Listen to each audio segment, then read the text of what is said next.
మీ ఇంటికి రా, కాడికి పోతావు అయితే నువ్వు. ఎంతసేపు ఆడతావు? మధ్యాహ్నం నుంచి ఆడుతూనే ఉన్నావు కదా.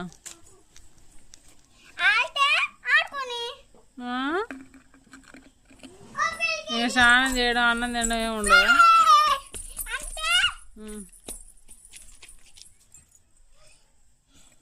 స్నానం చేయడాలు, అన్నం తినడాలు ఏమి ఉండవు ఇంకా.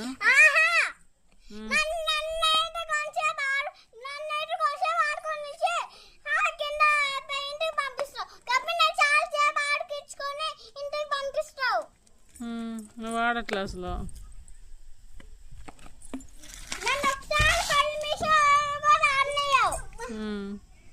అందుకే